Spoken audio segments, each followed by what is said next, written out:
마태복음 강의 62번째 시간입니다.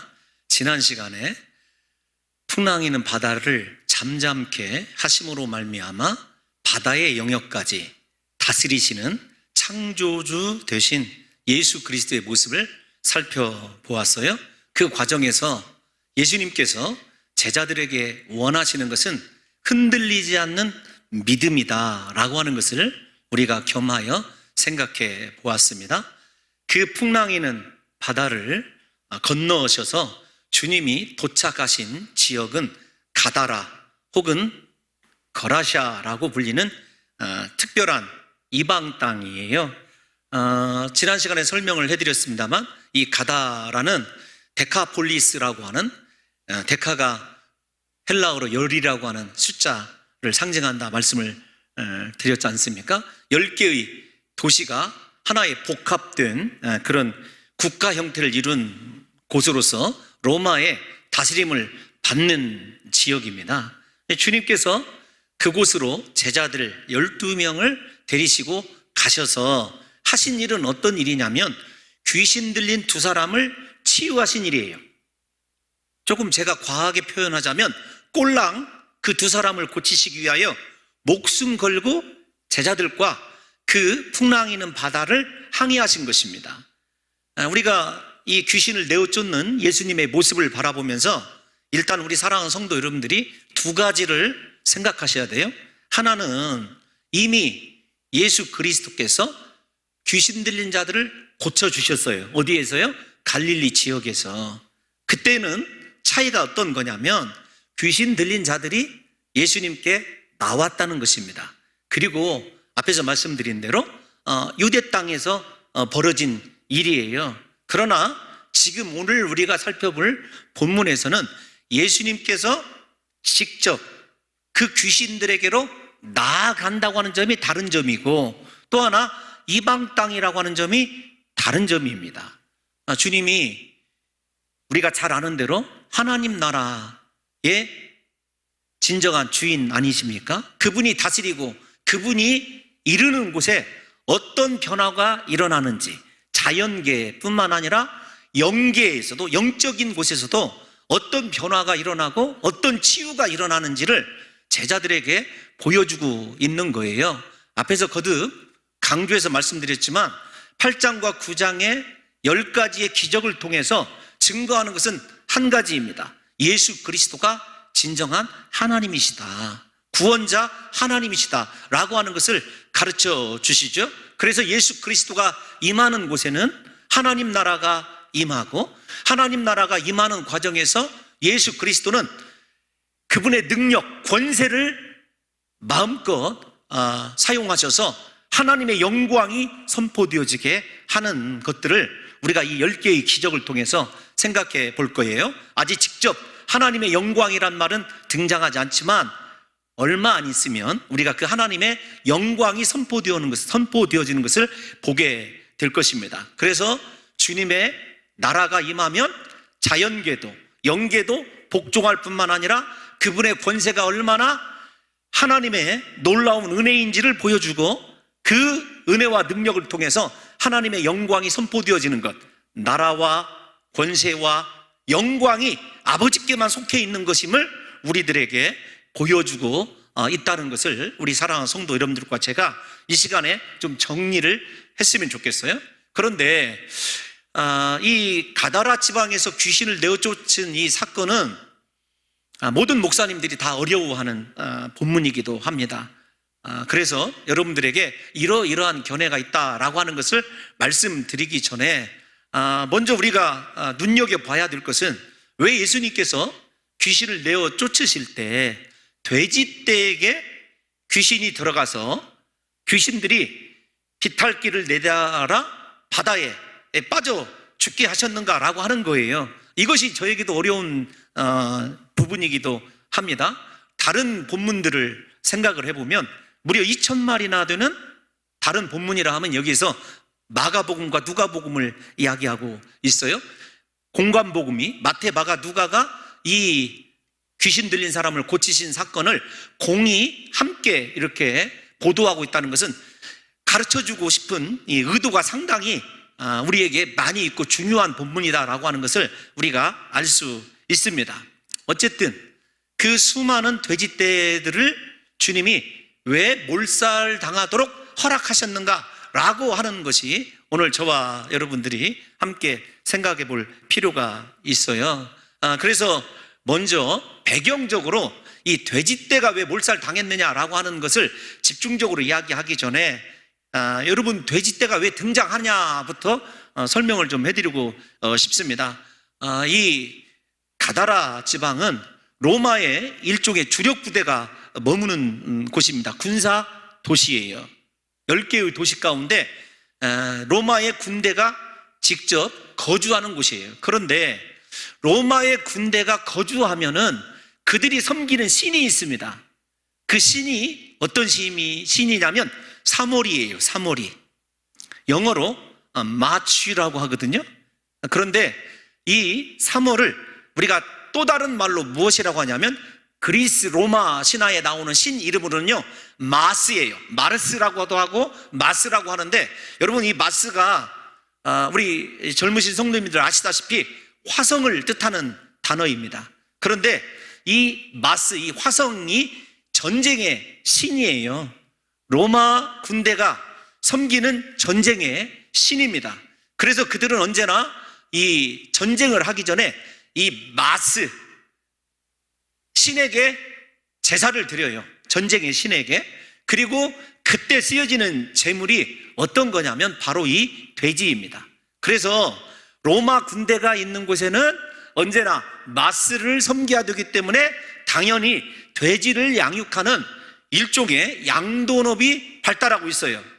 뿐만 아닙니다. 로마의 신들이 아주 다양하죠. 예를 들면은 1월 달을 상징하는 야누스에서 출발하는 제뉴얼이 그 1월 달에 섬기는 신은 예를 들면은 황소나 이런 걸 바칩니다.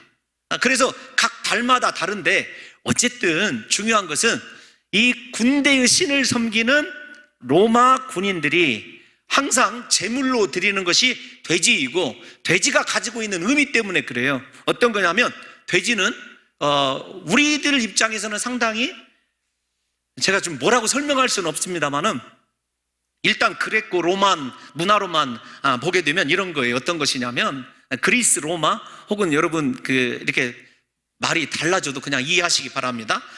풍요, 다산 뭐 그런 신이기도 하지만 나름대로 행운의 신이기도 해요. 그래서 이 돼지에 대하여 그들이 어떤 우리가 생각하는 부정적인 의미야. 우리라고 하는 것이 참 죄송하네. 유대인들이 생각하고 있는 부정적인 의미는 없어요. 제가 가만히 생각을 해봤습니다. 왜 우리나라 사람들도 그것 할 때 돼지 머리를 갖다 놓을까? 나름대로 약간의 그런 것과 연관이 있지 않을까라고 하는 추론만 해드릴 뿐입니다. 일단 그래서 이 로마의 신, 전쟁의 신을 숭배하기 위해서 로마 군대가 거주하는 곳마다 돼지떼들이 많이 있었다. 이렇게 여러분들이 일단 배경에서 그것만 따라오시면 될 듯 싶어요. 그런데 중요한 건 어떤 것이냐면 이 로마의 군대가 거주하는 그곳에 진짜 귀신의 군대가 있었다는 거예요. 우리가 누가복음과 마가복음을 읽어보면 예수님이 물어봐요. 네 이름이 무엇이냐? 내 이름이 군대니이다. 원어로 살펴보면 내 이름은 레기온이에요. 레기온이 어떤 뜻이냐면 요즘에 그리고 그 당시에 이 군사 문화로 비춰보면 군단이나 똑같아요. 여러분 생각해 보십시오. 귀신을 섬기는 로마 군대 위에 귀신 군대가 함께하고 있는 형상을 여러분들이 머릿속으로 한번 그려보세요. 그곳을 비치신 전능하신 하나님이신 창조주이신 예수님께서 지금 진입하고 계신 거예요. 귀신의 나라로 예수님께서 들어가고 계신 거라는 거죠. 여러분들이 이렇게 정리를 해봐요. 그 다음에 그곳에서 이제 예수님이 들어가시니까 위협을 느낀 귀신들이 예수님께 나오죠. 2사람이 나왔다고 얘기합니다.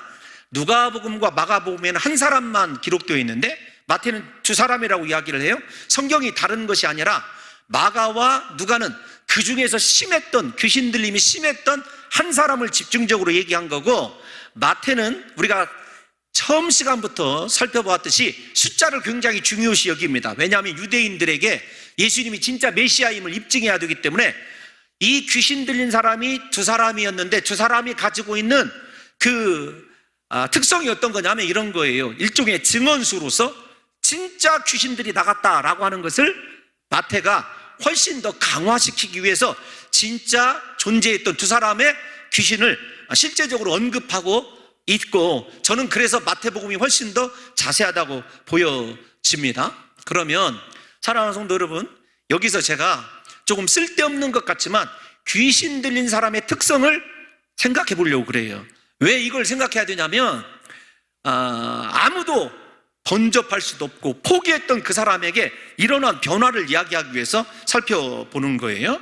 먼저 여러분, 귀신이 들리게 되면 난폭해집니다. 마가복음 5장 4절 한번 읽어볼까요?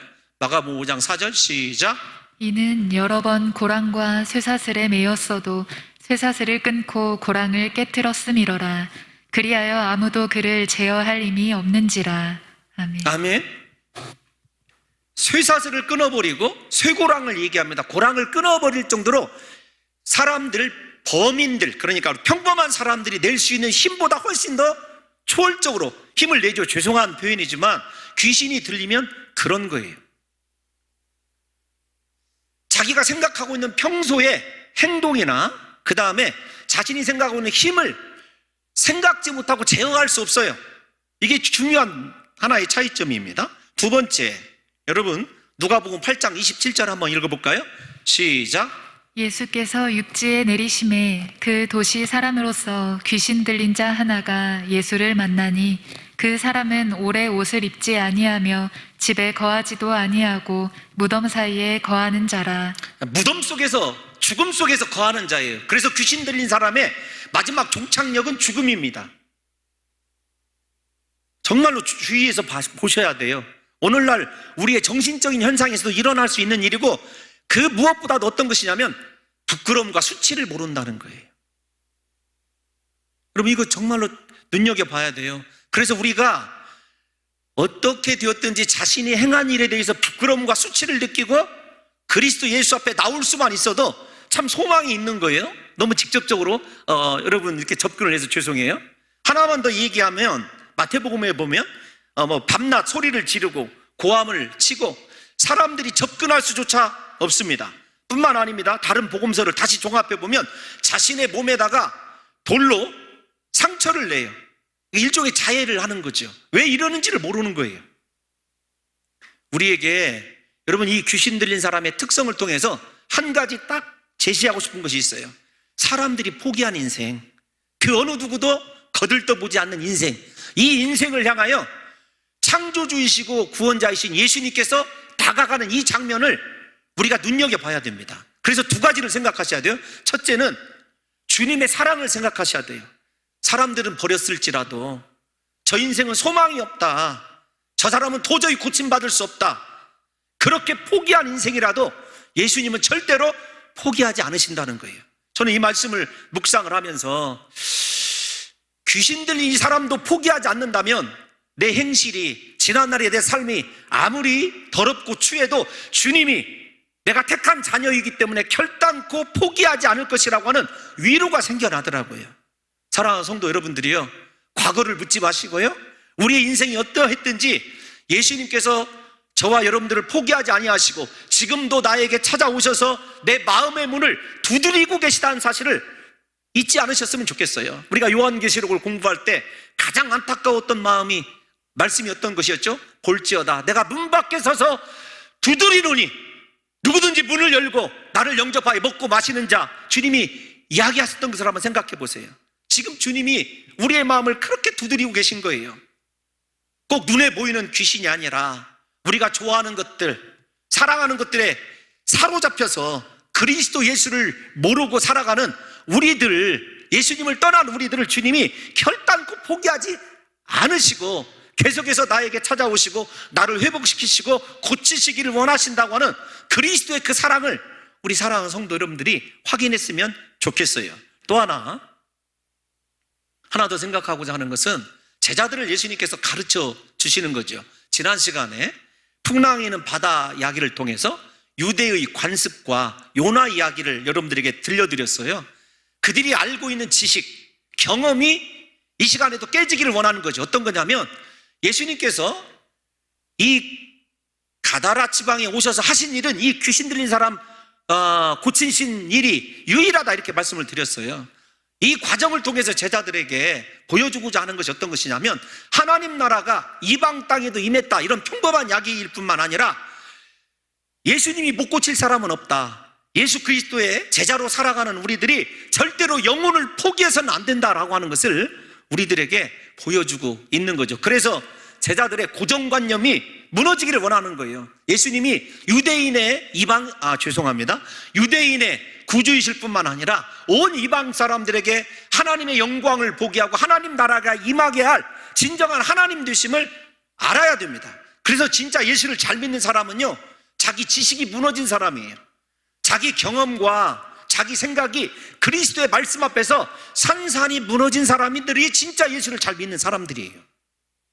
부디 예수님께서 이 귀신 들린 사람을 고쳐주는 이야기를 통해서 제자들의 또 한 번의 고정관념이 무너지게 하고 생각이 무너지게 하는 것처럼 사랑하는 성도 여러분들과 제가 지금까지 신앙이라고 생각하고 어쩌면 내 자랑이라고 생각했던 신앙적인 공로와 체험, 내가 알고 있는 지식들까지 산산이 무너지게 될 때, 부서지게 될 때, 내가 깨지게 될 때에 예수님께서 바라보시고 예수님께서 의도하시는 진정한 하나님 나라 그리스도 예수의 세계를 목도할 수 있는 은혜가 우리 가운데 임한다라는 것을 우리 사랑하는 성도 여러분들이 분명하게 깨달아 하셨으면 좋겠어요. 그래서 두 가지입니다.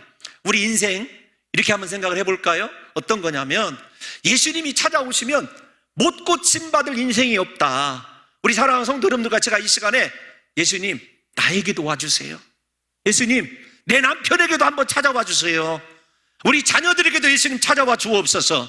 내 삶에 찾아와 오시면 이 귀신 들린 사람들이 고침받고 회복된 것처럼 저와 여러분의 인생도 그렇게 회복되는 역사가 일어나게 될 줄로 믿습니다. 또 하나, 부디 제발 내가 경험한 것이 전부라고 생각하지 마시고 하나님은 우리에게 더 크고 놀라운 은혜를 예비하고 계시고 그분의 위대한 권세를 보여주시기를 원하는데 내 알량한 고집과 내 생각이 그리스도의 인도하심을 이겨서 우리 인생의 주님이 주시기로 하신 놀라운 은혜와 축복을 경험하지 못하는 안타까운 인생을 우리 사랑하는 성도 여러분들과 제가 살아가서는 안 되겠다는 사실을 깨달아 하시고 부디 우리 사랑하는 성도 여러분들과 저에게 오늘 예수님이 그렇게 찾아와 주셔서 우리의 마음 문을 여시고 거하심으로 말미암아 저와 여러분의 인생이 이렇게 최악의 상황에서도 고침받고 회복된 이 귀신 들린 사람들보다도 훨씬 더 온전하고 완전한 모습으로 회복이 되어져 주님을 찬양하고 노래할 수 있는 복된 인생으로 살아가시기를 예수님의 이름으로 축원합니다. 여러분, 예수님이요 포기하는 인생은 없습니다. 사람은 혹시 안 된다고 할지 모르지만 예수님께서는요 반드시 그렇게 우리의 인생을 고치시고 회복시키셔서 그분 나라들을 위하여 사용하실 거라고 하는 사실을 잊지 않으셨으면 좋겠어요. 그래서 제자들도 앞으로 사역을 할 때 한 영혼의 가치, 나는 할 수 없지만 예수 그리스도께서는 모든 것 회복시킬 수 있다라고 하는 새로운 고정관념을 가지고, 고정관념이 별로 좋은 용어가 아니네요. 새로운 관점에서 하나님의 일을 할 수 있는 계기가 되었을 것이라고 생각이 되어집니다. 이제 우리가 이 귀신에 대해서 조금 생각해 봐야 될 것 같아요. 귀신들이 예수님을 만났을 때 처음으로 고백하는 단어가 어떤 것인 줄 아십니까? 우리 29절 한번 볼까요? 29절 시작. 이에 그들이 소리질러 이르되 하나님의 아들이여. 됐습니다. 여기까지만 한 번 더 읽어봅시다. 시작. 이에 그들이 소리질러 이르되 하나님의 아들이여. 아멘. 귀신들이 예수님을 향하여 뭐라고 외치죠? 하나님의 아들이여 이렇게 외칩니다. 왜 마태가 귀신들이 예수 그리스도를 향하여 하나님의 아들이라고 외쳤다라고 하는 이야기를 이렇게 직접적으로 문 뒤에 써놨을까라고 하는 것을 생각해 봐야 돼요. 일단 근접 문맥에서 생각을 해봐야 됩니다. 우리가 지난 시간에 살펴본 제자들이 마지막 고백했던 부분을 한번 생각해 볼까요? 우리 8장 27절 한번 읽어볼게요. 시작. 그 사람들이 놀랍게 여겨 이르되 이가 어떠한 사람이기에 바람과 바다도 순종하는가 하더라. 예수님을 따른다고 생각했던 제자들은 예수님을 어떤 사람으로 여겨요. 근데 귀신들은 하나님의 아들이라고 고백합니다. 그러니까 이 본문을 거듭 이야기하지만 제자들에게만 보여준 사건이기 때문에 제자들에게 예수 그리스도께서 진정한 하나님의 아들임을 보여주고 있는 거죠. 입증하는 거예요. 귀신들의 입을 통해서. 여러분들과 제가 생각해 둘 것이 어떤 것이냐면, 만약에 이제 마태의 기록에 의하면 베드로가 16장에 가서야 주는 그리스도시요 살아계신 하나님의 아들이시니다 이렇게 고백하고 있지 않습니까? 이때 저 고백이 이루어졌으면 어땠을까 라고 하는 것을 우리가 한번 생각해 봐야 돼요.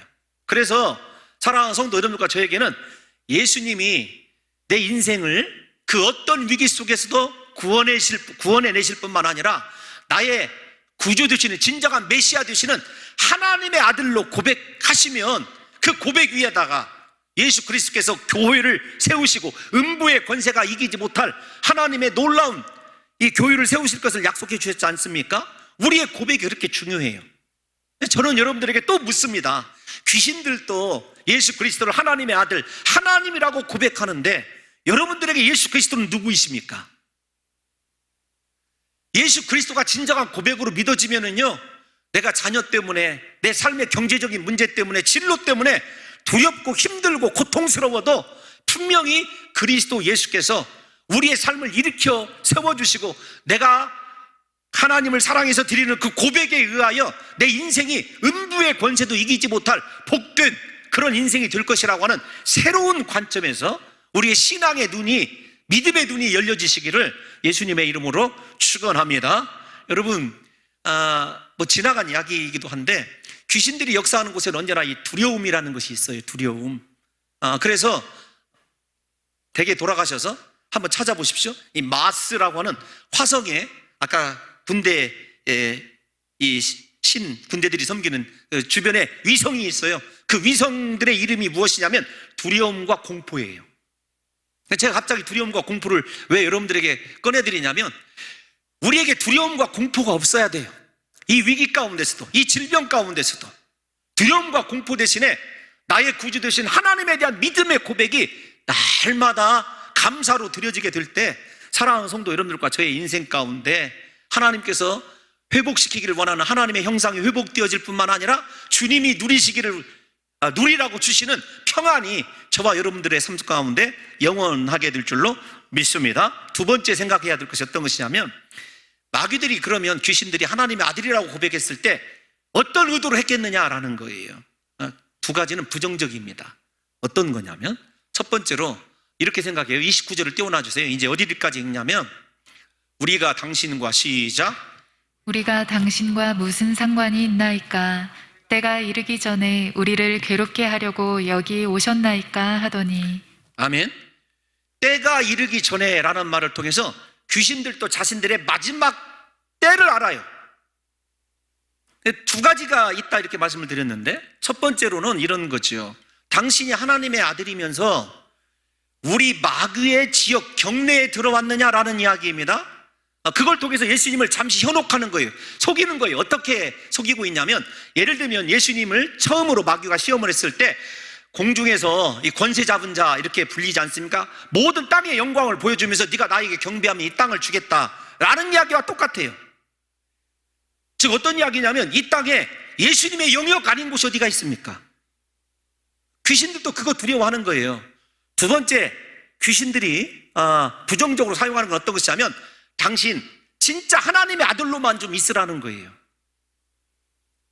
이 문제를 해결하기 위해서는 조금 더 어려워요. 왜 그러냐면, 여러분, 우리가 8장에서 예수님이 세 개의 기적을 연거푸어 일으키셨다고 얘기하고 난 이후에 한 사람이, 한 서기관이 나는 어디로 가든지 예수님을 따르겠습니다 결단했던 사람이 있어요. 고백했던 사람이.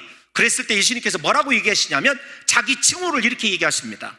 여우도 굴이 있고 공중에 나는 새도 거처가 있는데 인자는 머리 둘 곳이 없다. 인자라는 의미, 다니엘 선지자가 7장에서 예언한 인자라고 하는 의미가 어떤 것이냐면, 하나님의 아들로서 진짜 하나님이시자 진짜 참 인간이신 예수님을 통칭하는 단어, 그래서 예수님만이 사용하는 단어가 인자라는 단어예요. 그러니까 지금 이 기적 속에 예수님에 관한 칭호가 두 개 나오는 거예요. 예수님 스스로 인자라고, 그리스도 메시아라고 밝히신 사건과 귀신이 하나님의 아들이라고 밝히는 사건을 통해서 어떤 이야기를 갖냐면 이런 겁니다. 당신이 하나님의 아들로만 살아가세요. 제발 십자가의 죽으심으로 말미암아 우리가 멸망할 때가 오지 않게 해달라고 하는 일종의 유혹이 담겨져 있고 예수님을 조롱하는 그런 의미가 두 가지가 동시에 담겨져 있어요. 그래서 너 하나님의 아들이면서도 이것이 우리의 경내이고 우리의 땅인지 몰라? 너와 나와는 상관이 없는지 몰라? 예수님에 대한 조롱입니다. 또 하나는 제발 심판의 때가 오지 않기를, 당신이 하나님의 아들로만 있으면, 참 인간이 되어서 십자가에 못 박혀 죽지만 않으면 우리가 자신의 영역 안에서 귀신들이 자신의 삶이라고 할까요? 이게 좀 그렇지만 그런 귀신으로서의 만족한 삶을 살아갈 수 있다는 이야기이죠. 근데 예수님이 십자가에 죽으시거든요. 이 사실을 통해서 마귀가, 귀신들이 예수님을 유혹했듯이 두 가지로 우리를 유혹할 수 있습니다. 하나는 조롱입니다. 네가 예수 믿으면서, 죄송한 표현 한번 쓰겠습니다, 니까지 것이, 너 하나님의 사람이라면서 말씀을 안다고 하면서도 이것도 몰라? 이거밖에 못해? 이렇게 비웃는 정죄, 조롱이 있어요. 그래서 로마서 8장에서 그리스도 예수 안에 있는 자들에게는 결코 정죄함이 없나니, 이런 의미가 하나 포함이 되어 있어야 되고요. 두 번째로는 마귀는요, 우리에게 절대로 고난 없는 영광의 길을 가기를 원하지 않아요. 아니, 말이 좀 이상합니다. 고난 없이 영광만 추구하기를 원해요. 예수 믿으면서 오직 형통하기만 원합니다. 아닙니다. 마귀의 속임이에요. 정말로 우리가 예수님의 제자로 살아가기 위해서 우리 안에 고난이 필수적으로 따른다는 것을 아셔야 돼요. 우리가 흔히 잘 아는 영어 문구 있지 않습니까? No cross, no crown. 십자가 없는 영광은 없다. 마귀는 틈만 있으면 예수 그리스도를 하나님의 아들이라고 부릅니다. 성경을 보십시오. 모든 귀신, 마귀들이 예수님을 부를 때는요, 하나님의 아들이에요. 그래서 앞에서 언급한 마귀가 예수님을 시험할 때에도 네가 만일 하나님의 아들이여든 이렇게 강조하죠. 우리 사랑하는 성도 여러분들에게 이 시간에 이 귀신과의 대화를 통해서 분명히 부탁드리고 저 스스로에게도 다짐하고 싶은 이야기가 있습니다. 여러분, 주님이 원하시는 고난의 길, 십자가의 길을 걸으십시오. 그래야 부활의 영광을 참여할 수 있고 진정한 하나님의 뜻을 이루는 제자로 살아갈 수 있어요. 예수 믿으면, 지난 시간에도 말씀드렸지만, 인생에 풍랑이 없다고 성경에서 이야기한 적이 없습니다. 어떤 고난이 찾아와도 그 고난을 통해서 영광 받으실 하나님이 나와 함께하고 계시고 내 안에 계심을 믿으셔서 요동하지 않고 믿음으로 기다리는 것이 진짜 하나님의 제자들의 신앙의 태도라고 하는 것을 우리 사랑하는 귀한 성도들이 잊지 않으셨으면 좋겠어요. 우리가 잘 아는 대로 여러분, 이 귀신들은 예수님이 십자가에 못 박혀 죽으시고 부활하심으로 말미암아 완전히 패배하죠. 그러나 재림하실 때까지 예수님께 허락을 맡아서, 오늘 귀신도 예수님께 허락을 맡아서 돼지떼로 들어가지 않습니까? 허락을 맡아서 활동을 하고 있다는 사실을 우리가 분명히 기억하시고, 예수 이름으로 담대하게 모든 유혹과 예수 이름으로 담대하게 귀신의 시험을 물리칠 수 있는 귀한 성도들 되시기를 예수님의 이름으로 축원합니다. 야고보 사도가 얘기한 대로요, 마귀를 대적하면, 귀신을 대적하면 물러갈 줄로 믿습니다. 우리에게 이 믿음이 있었으면 좋겠어요. 이 과정을 통해서 제자들에게 예수님은요, 앞에서 서론에서 말씀드린 대로 영혼의 문제, 영적인 영역까지 다스리시는 하나님임이 충분히 입증된 거죠. 이제 또 마지막 부분을 좀 생각해 볼게요. 귀신들이 예수님께 간구합니다. 돼지떼에게로 좀 들어가게 해달라. 앞에서 충분히 배경은 말씀을 드렸으니까요, 간구를 해요. 주님이 허락을 하십니다. 그 이유는 제가 잘 모르겠다고 말씀을 드리고 싶어요.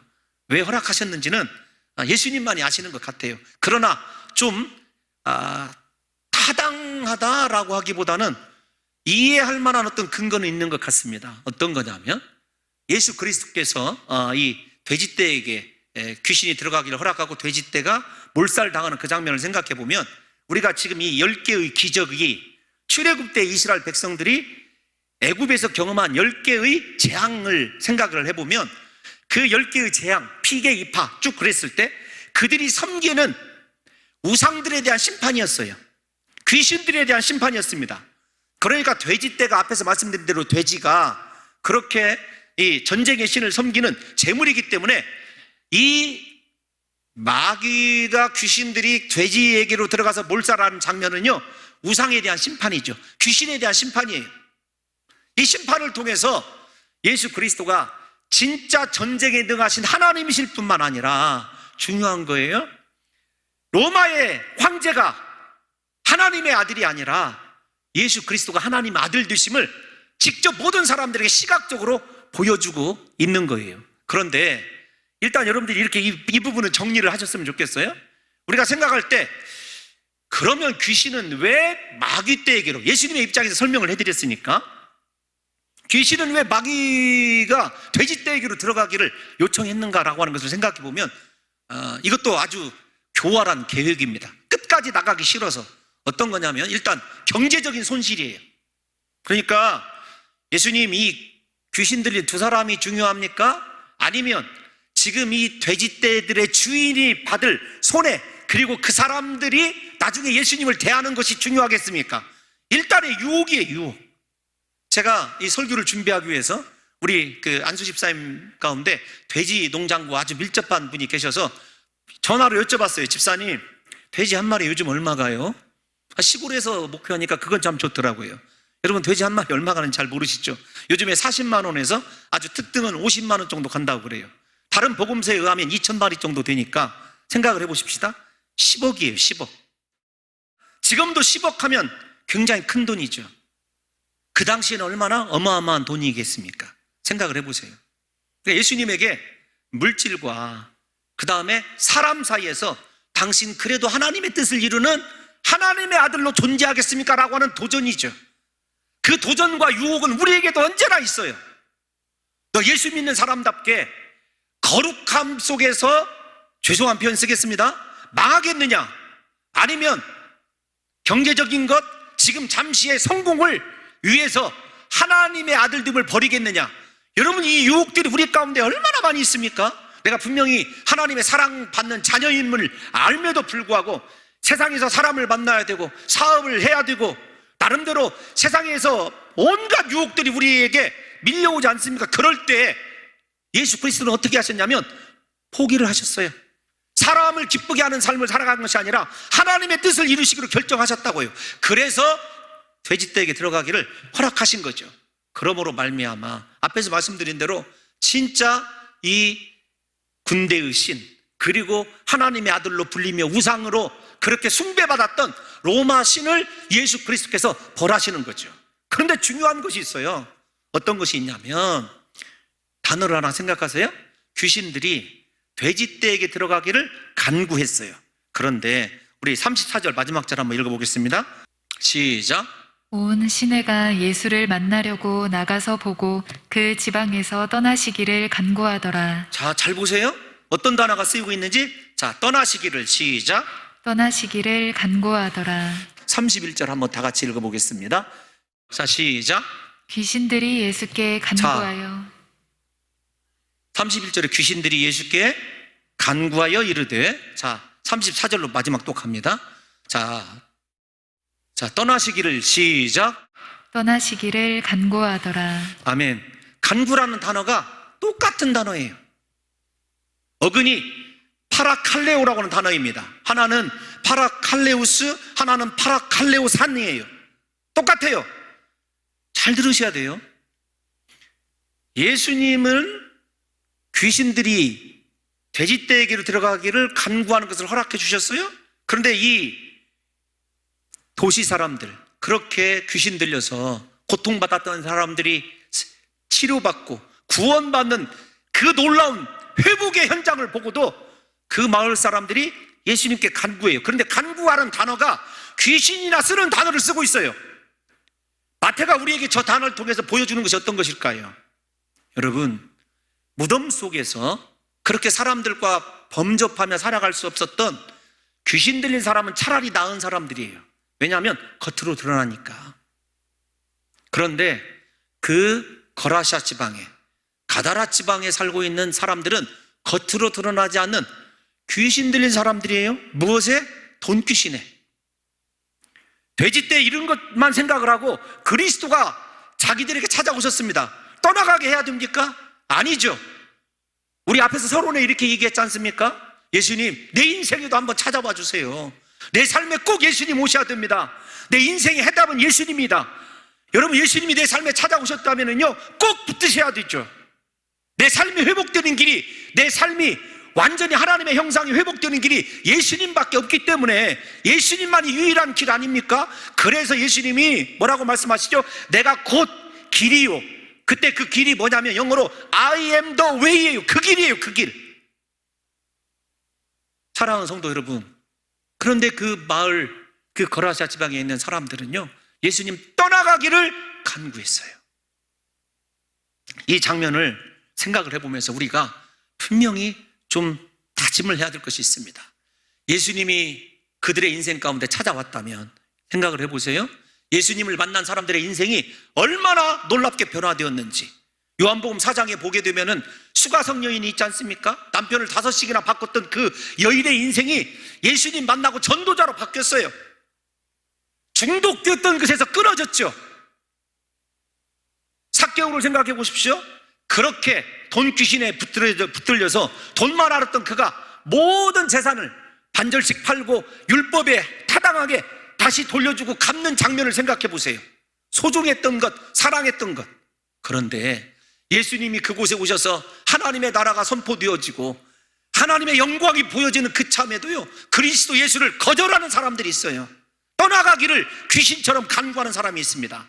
세상에 붙들리고 돼지라고 하는 양돈을 통해서 얻어지는 수익, 돈 때문에 그리스도 예수를 배척하는 사람들이 있어요. 그런데 이 거라사 지방을 바라보면서 그 사람들이 어리석다 이렇게 이야기하지 마시고 우리 삶에 예수 그리스도가 말씀으로 찾아오시고 은혜로 찾아오시고 나에 대하여 인내하고 끝까지 참고 계시는데, 사랑하는 성도 여러분들이요, 예수님이 스스로 떠나가시도록 아직도 내가 세상에 사랑하는 것, 내가 의지하는 것, 내가 좋아하는 것. 그래서 여러분들에게 묻고 싶어요.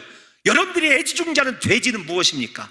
돈을 의지하는 사람은요, 돈이 돼지이겠죠. 쾌락을 의지하는 사람은요, 쾌락이 돼지이겠죠. 세상 것에 중독되어 있는 사람은 그것이 돼지이겠죠. 부디 우리 사랑하는 성도 여러분들이요, 세상 것 앞에, 돈 앞에, 권력 앞에 예수 그리스도 떠나가도록 간구하는 사람이 이 거라사 지방의 사람이 아니라 내가 아닌 줄 돌아보시면서 오늘 부디 저와 여러분들에게 찾아오셔서 우리 인생을 회복시키시고 고쳐주시고 하나님의 영광을 노래할 수 있는 위대한 삶으로 바꿔주시는 그 그리스도 예수를 사랑하고 사모하시기 때문에 십자가에서 이루신 그분의 은혜, 십자가에서 이루신 그분의 놀라운 구속의 은혜가 저와 여러분들에게 가슴속에 새겨짐으로 말미암아 남은 인생 부디 예수님의 제자로서 세상 것 다 버리고 그리스도가 인도하는 대로, 말씀하시는 대로 예수만 쫓아갈 수 있는 진정한 하나님의 형상이 회복되어진 하나님의 아들로서 저와 여러분들이 끝까지 존재하시기를 예수님의 이름으로 축원합니다.